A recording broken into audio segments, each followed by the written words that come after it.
Olá, você já me conhece? Para quem não me conhece, sou Elaine de Cássia Moraes Miciano, psicóloga, neuropsicóloga e também terapeuta de vivência passada. E agora estudando tarô e oráculos.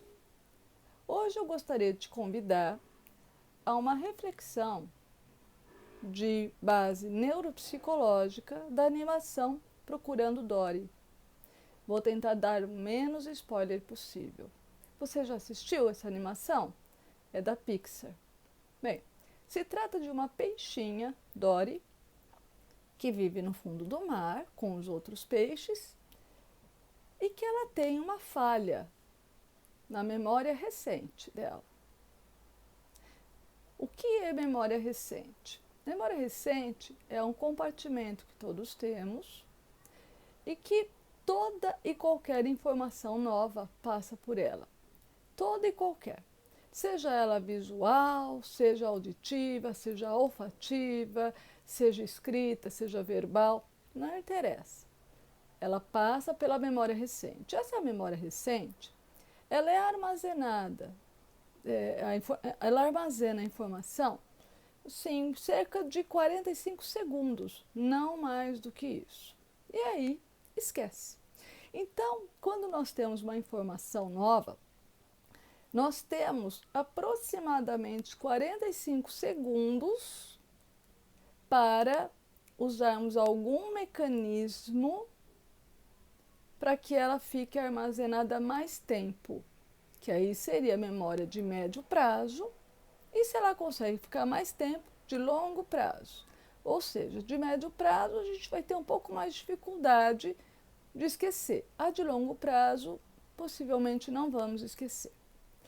Então, essa memória recente, para nós usarmos, nós buscamos por estratégias. Observa isso na sua vida. Então, a gente busca associar com alguma coisa que tenha a ver com nossa rotina ou com alguma coisa que já estejamos acostumados a lembrar.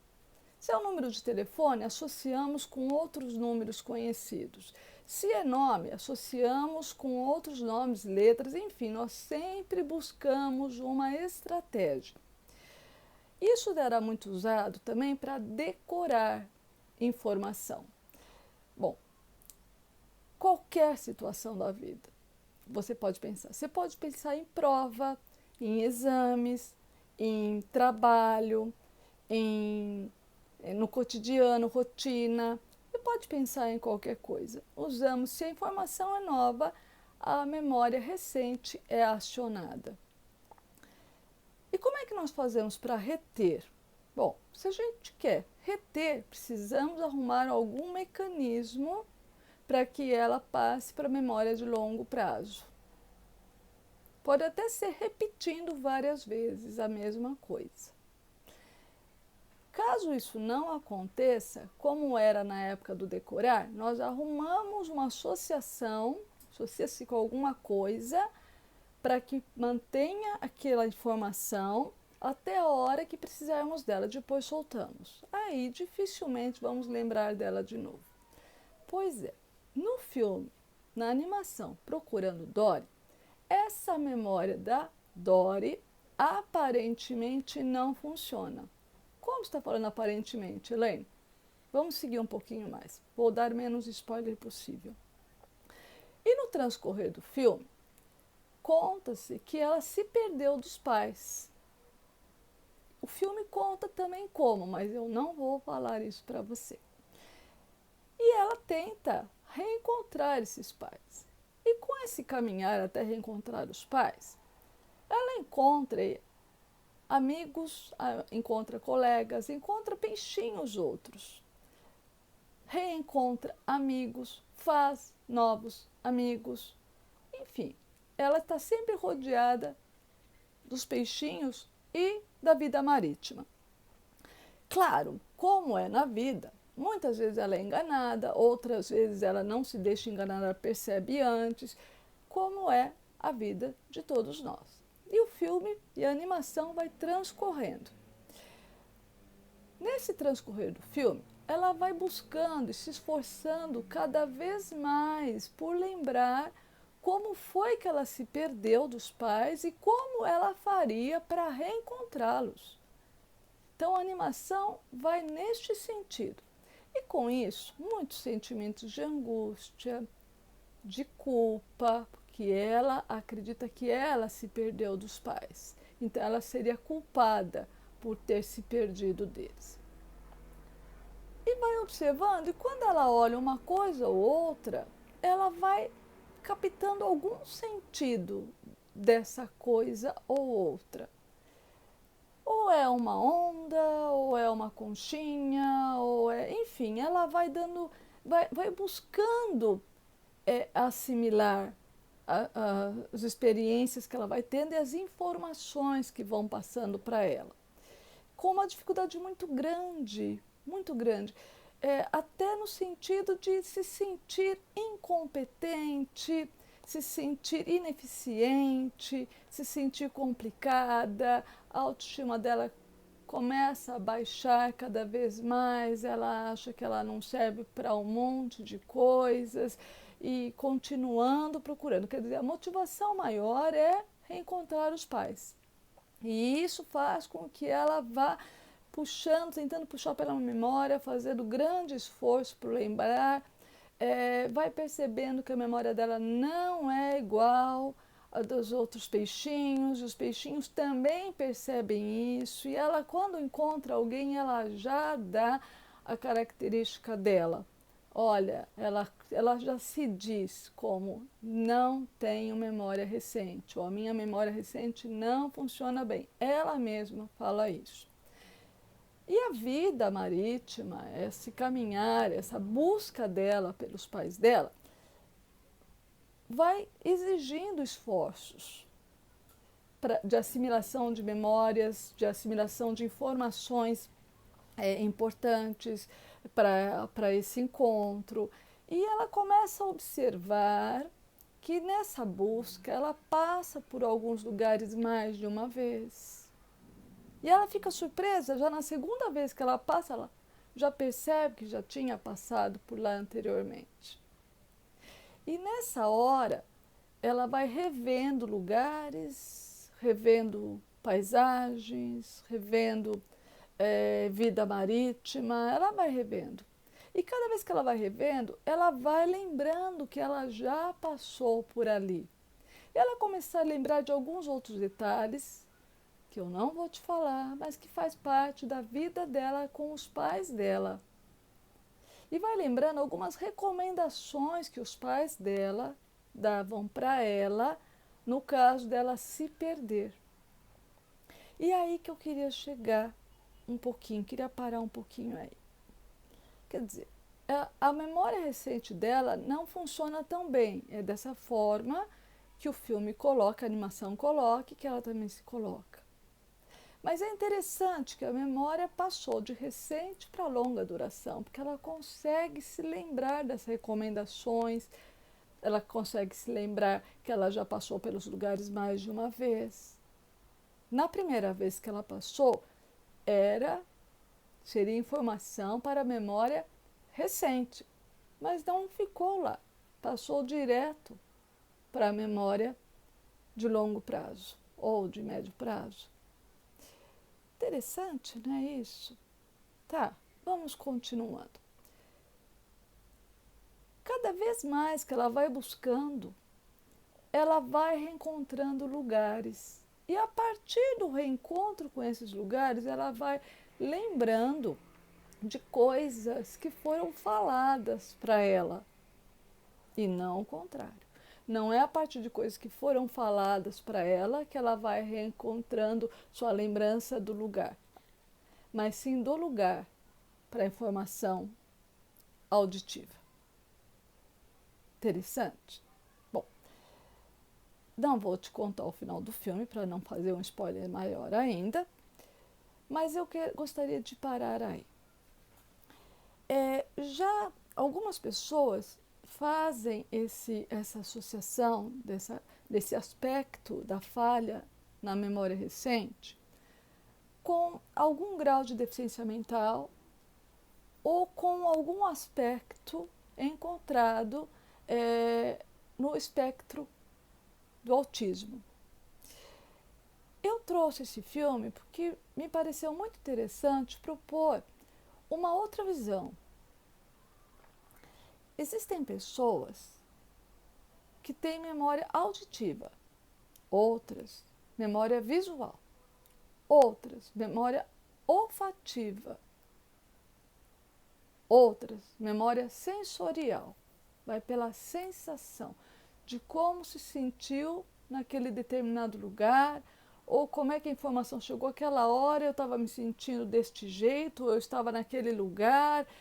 E outros ainda, para assimilação, tem uma memória complexa, se utiliza de vários desses veículos que eu estou dizendo para você, para poder assimilar ou registrar, pelo menos minimamente, 45 segundos, cerca de, a informação nova. Essa é a proposta. Nem todos somos iguais. Existem pessoas, e aí, no aspecto da memória sensorial, eu poderia citar um autor da psicologia, que é o Jung, que ele traz como tipo psicológico o tipo sensação. É aquele que registra e que trabalha com a própria vida através do que ele sente. Sensação mesmo. Não do que pensa, não do que ouve, não. Tudo isso colabora, mas ele é predominantemente sensorial. Ele é predominantemente sensação. Então, para nós aprendermos, aí eu te convido a olhar para você, antes de olhar para a criança que está do seu lado, para o seu filho, qual é o seu jeito de aprender, qual é o seu jeito de assimilar. Porque nós costumamos nos forçar a aprender coisas, mesmo sem saber, muitas vezes, ou sabendo intuitivamente, usando intuitivamente o nosso jeito de aprender, o nosso jeito de assimilar. Agora, se eu consigo perceber qual é o meu jeito de assimilar, pode ficar mais fácil ou menos doloroso. Para a criança também. Todos nós temos nosso horário melhor de aprender, o nosso jeito melhor de aprender, de assimilar, se é com música, se é sem música junto, se é lugar silencioso, se é barulhento, todos nós temos. E isso não é uma coisa determinante para o resto da vida. Ela pode mudar. Tudo depende de como é que eu trabalho com tudo isso. Né?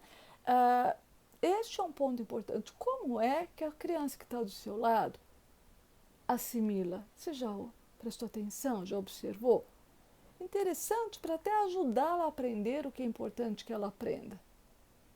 Então, o filme ou a animação Procurando Dory, me parece que tira um pouco o rótulo ou o diagnóstico.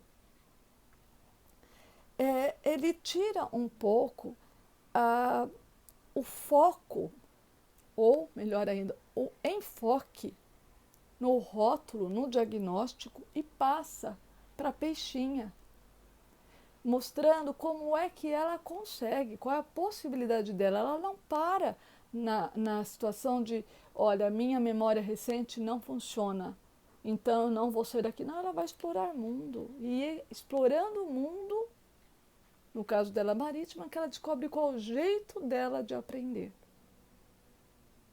E isso me parece um caminhar muito importante, porque nós saímos de um lugar chamado doença que tem uma pessoa, no caso uma peixinha, para uma peixinha, ou uma pessoa que tem um aspecto diferenciado, porque todos nós temos um aspecto diferenciado dos outros, todos.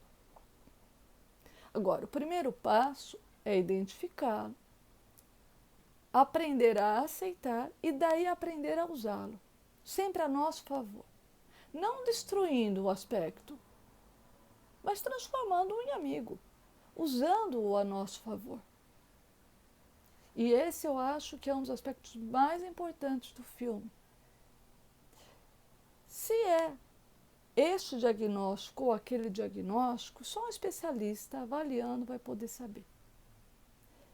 Mas eu gostaria de propor essa reflexão. Tirando do diagnóstico, para mostrar que pode ser um aspecto muito importante. Nós não precisamos excluir, nós podemos incluir. Nós não precisamos negar as nossas formas de ser, de viver. Mas é importante, é imprescindível que nós aprendamos qual é ela para podermos aprender a usá-la. Imprescindível para quê, Elaine? Nós sabemos que tem vários diagnósticos e várias pessoas com algumas deficiências, algumas dificuldades e que estão aí seus 30 anos, 40, 50, 60, 80 anos. Ok, todo mundo vai viver com isso. Mas se nós aprendemos qual é ela, quais são as nossas deficiências e aprendemos a usá-la a nosso favor, certamente pode ser menos difícil, pode ser mais fácil de conseguir nossos objetivos. Se nós conseguirmos isso, nós podemos, como de alguma forma eu sinto que essa animação propõe, sairmos das nossas zonas de conforto, dos preconceitos e usarmos esses aspectos a nosso favor. E é esta a minha proposta com este vídeo. É isso que eu queria te oferecer hoje, te ofereci. Aceito seus comentários, que são muito importantes para mim. Estou te agradecendo sua participação no nosso site, elainemiciano.wixsite.com/caminhos da psicologia. No nosso projeto, no Instagram, doutora Elaine Miciano, com convidados ou no Perguntas e Respostas, e agora também no canal do YouTube, que você vem me sugerindo. Lembrando que nós também estamos aí, eu estou aí com um projeto de live pelo YouTube. Por enquanto, muito obrigada e até a próxima. Até mais.